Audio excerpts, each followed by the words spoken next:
ప్రస్తుతం ఉన్న పరిస్థితులలో ఒక చర్చి ఉంటే ఒక చర్చికి అన్ని కులాల సంబంధించినటువంటి వ్యక్తులు వెళ్ళి ఆరాధిస్తుంటే ప్రార్థిస్తుంటే కేవలం ఒక ఎస్సీలు మాత్రమే చర్చికి వెళ్ళి ఆరాధిస్తే ఎస్సీలుగా పరిగణలోకి రారు అని చెప్పి ఒక సుప్రీంకోర్టు తీర్పు ఇవ్వడం అంటే క్రైస్తవులలో అనైక్యతను సృష్టించడం అనేది ఒక అర్థం చేసుకోవాల్సిందిగా విజ్ఞప్తి చేస్తా ఉన్నాను. దయచేసి క్రైస్తవ పెద్దలారా మీకు ఒకటే విషయం చెప్తా ఉన్నాను. సుప్రీంకోర్టు తీర్పు మొదలుకొని ఈ రోజు వరకు ఒక ప్రధానమైనటువంటి 3 ప్రెస్ మీట్ల ద్వారానే భారతదేశ వ్యాప్తంగా ఒక చర్చని సృష్టించినటువంటి వ్యక్తి మన శ్రీ మదాకృష్ణ మా దగ్గర అనే విషయాన్ని మీరు అర్థం చేసుకోవాల్సిన ఈరోజు భారతదేశంలో అనేక ప్రధాన సమస్యలు పట్టిపిడిస్తున్నటువంటి విధి విధానాల్లో స్పష్టంగా ఆ సమస్యల మీద పోరాడి ఆ సమస్యల మీద కేంద్రం మెడల వంచి విజయం సాధించిన చరిత్ర కృష్ణమాది గారికి ఈరోజు కృష్ణమాది గారు స్పష్టంగా ఒక మాట చెప్పడం జరిగింది. దళితులు హిందువుల్లో ఉన్న, దళితులు సిక్కుల్లో ఉన్న, దళితులు క్రైస్తవుల్లో ఉన్న, దళితులు అనే పేరు మీద ఏ సమస్య వచ్చినా కూడా ఖచ్చితంగా ముందుకు నేను కొట్లాడతానని చెప్పేసి కూడా కృష్ణమాది గారు మాట్లాడడం జరిగింది.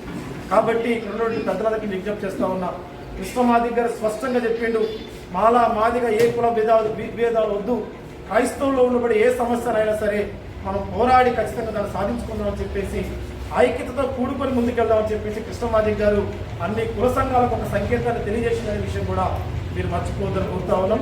ప్రస్తుతం తెలంగాణ ఉమ్మడి ఆంధ్రప్రదేశ్ రాష్ట్రాల్లో ప్రధానమైనటువంటి క్రిస్టియన్ నాయకత్వంతో కృష్ణమాది గారు ఒక సమావేశాలు ఏర్పాటు చేసుకుంటూ ఒక సంబంధించినటువంటి ఒక గ్రౌండ్ వర్క్ను కూడా ఫుల్ఫిల్ చేస్తున్న విషయాన్ని కూడా మీరు మర్చిపోవద్దని కోరుతూ మనం క్రైస్తవ బిడ్డలుగా మనకు ఒకటే ఒక విషయం, ఐక్యతతో కూడినటువంటి విధానంతో ముందుకెళ్తే ఖచ్చితంగా మనం అది కేంద్రం మెడల వంచడానికైనా, కేంద్రం మెడల వంచి దాన్ని సాధించడానికైనా ముందుకెళ్ళడానికి ఆస్కారం ఉంటుంది. కాబట్టి దళితుల పక్షాన, దళిత క్రైస్తవుల పక్షాన మందాకృష్ణ మాదిగ గారి ఒక పోరాట నాయకుడు ఉన్నాడనే విషయం కూడా మీరు మర్చిపోతారని కోరుతూ, అన్నగారి పిలుపు మేరకు, ఆదేశాల మేరకు క్రిస్టియానిటీ క్రైస్తవ అది ఏ విధంగా రద్దు అవుతుందనే విషయం దాని మీద ఎటువంటి పోరాటానికైనా అన్నగారి పిలుపు మేరకు సిద్ధంగా ఉన్నామని తెలియజేసుకుంటూ, ఖమ్మం జిల్లాలో జరిగింది ఏ పోరాటానికైనా సంపూర్ణ మద్దతును మేము తెలియజేస్తూ కృష్ణమాది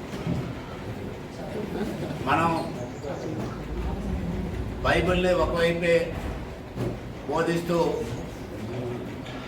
మన హక్కులకు భగ్నం కలిగిస్తున్న వారి మీద ఎలాంటి పోరాటాలు చేయకుండా, ఎలాంటి ప్రతిదాడులు చేయకుండా మనం బైబిల్నే బోధిస్తూ ఉంటే అధికారంలో ఉన్న వాళ్ళు మన హక్కుల్ని కాల రాస్తూ మన మీద నిరంతరం ఇబ్బందులు గుర్తిస్తుంటారు.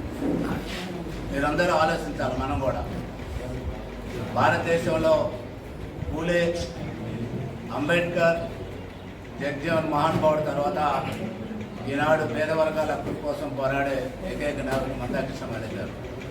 అలాగే బైబిల్ పరంగా చూసుకుంటే చరిత్రలో నెల్సన్ మండేలా ఆయన క్రిస్టియనే. ఆయన 30 సంవత్సరాలు జైల్లో ఉండి దక్షిణాఫ్రికా ప్రజల జీవితాల్లో విముక్తి తీసుకొచ్చి ఎదిగిన నాయకుడు ఆయన క్రిస్టియన్. ఆయన మనం ఆదర్శవంతంగా తీసుకోవాలి. అమెరికాలో నల్ల జాతీయులైన లోథర్ మార్టిన్ ఒక చేతితో బైబిల్ బట్టి ఒక చేతితో ప్రజలందరినీ సమీకరించి నల్ల జాతీయుల హక్కులు కాపాడిన మహానీయుడు కూడా క్రిస్టియన్. వీళ్ళందరినీ మనం ఆదర్శంగా తీసుకొని మనకు వచ్చిన ప్రమాదాన్ని నివారించుకోవటానికి పోరాటం వైపు ఈనాడు ఉన్న దళిత ఆంధ్రప్రదేశ్, తెలంగాణలో ఉన్న దళిత క్రిస్టియన్లు అందరూ కూడా ఐక్యంగా ఉద్యమించాలని, దీని మీద మొట్టమొదటిగా గలం ఇప్పి మీకు అండగా నిలిచి మీకోసం పోరాటానికి సిద్ధపడ్డ నాయకుడు మందాకృష్ణ మాదిగ గారు. కృష్ణమాది గారి నాయకత్వంలో అనేక పోరాటాలు చేసిన విషయం మీ అందరికీ తెలుసు. కాబట్టి మీ వెనక పోరాటానికి కృష్ణమాది గారు సిద్ధంగా ఉన్నారు. కాకపోతే మీరు పోరాటంలో ముందుండి మీకు ఆ పోరాటాన్ని ప్రారంభిస్తే కృష్ణమాది గారి నాయకత్వంలో మాదిగ రిజర్వేషన్ పోరాట సమితి మీకు ఎల్లవేళలా మీ పోరాటంలో భాగస్వామ్యం అయిందని తెలియజేస్తున్నాను. ఒకసారి వెనక్కి కూర్చోబెట్టరా, ఫోటో తీద్దామంటే కూర్చోండి ప్రెస్ మీట్ కదా. రౌండ్ టేబుల్ సభ చేతులు అట్ట నిలబడండి, కూర్చుంటే కరెక్ట్. కూర్చోండి ఫోటో తీసుకోండి.